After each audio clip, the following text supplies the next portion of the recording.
चलिए गाइस, आपकी knowledge check करते हैं। क्या मुझे बता सकते हैं कि दुनिया में माउंट एवरेस्ट की खोज से पहले सबसे ऊंचा पर्वत कौन सा था? मैं आपको 5 सेकंड का टाइम देता हूं, सोच के बताइए। चलिए गाइस, मैं आपको इसका जवाब देता हूं। इसका जवाब है माउंट एवरेस्ट। गाइस, खोज होती चाहे नहीं होती, दुनिया का सबसे ऊंचा पर्वत माउंट एवरेस्ट था, है और रहेगा। बाय द वे, आपकी नॉलेज के लिए बता देता हूं कि माउंट एवरेस्ट की ऊंचाई 8,848 मीटर है, जिसे Indian mathematician Radhanath Sikdar ने ही नापा था। So guys, proud to be an Indian. क्या आपको इससे पहले ये बात पता थी? और नहीं पता थी तो चैट सेक्शन में लिखना मत भूलेगा। एंशियंट टाइम में यानी पुराने जमाने में हमारे इंटेलेक्चुअल्स को लगता था कि मैथ्स में एक ऐसा कोई सिंबल होना चाहिए विच रिप्रेजेंट्स नथिंग, यानी नथिंग को रिप्रेजेंट करने के लिए भी तो कोई सिंबल होना चाहिए। सो इसी को ध्यान में रखते हुए 5th सेंचुरी में एक इंडियन मैथमेटिशियन आर्यभट्ट ने जीरो को इन्वेंट किया। And let me tell you guys, zero का जो सिंबल दिया गया था वो हमारे पुराने मंदिरों, स्पेशली ग्वालियर के मंदिरों के दीवारों पे खुदा हुआ आप लोगों को दिख सकता है। सो गाइस, अगर आप ये सोचते हैं कि जीरो की इन्वेंशन कोई बड़ी इन्वेंशन नहीं है, तो मैं आपको आपकी जानकारी के लिए बता देता हूं, अगर जीरो इन्वेंट नहीं हुआ होता ना तो बाइनरी लैंग्वेज नहीं आती, और बाइनरी लैंग्वेज नहीं आती तो एक कंप्यूटर लैपटॉप कुछ नहीं होते। जब शून्य ना देता भारत तो चांद पे जाना भी मुश्किल था। क्या आपको पहले से बात पता थी? और नहीं पता थी तो चैट सेक्शन में लिखना मत भूलिएगा। आप लोगों को पता है कि टॉम क्रूज अपनी अगली मूवी की शूटिंग स्पेस में करने वाले हैं? जी हाँ गाइस, आपने ठीक सुना, स्पेस में। और ये पहली ऐसी मूवी होगी जिसकी शूटिंग रियली स्पेस में की जाएगी।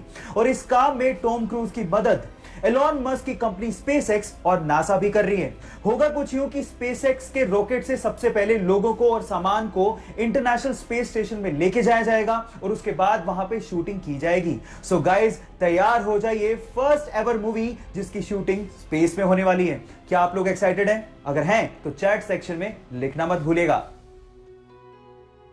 अर्थ का एकमात्र नेचुरल सैटेलाइट यानी कि प्राकृतिक उपग्रह है चंद्रमा। अब उसके बारे में एक इंटरेस्टिंग फैक्ट बताता हूं।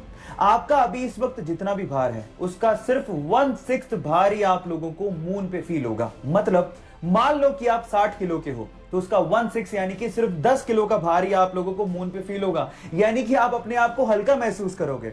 और ये होता है ग्रेविटेशन की कमी की वजह से।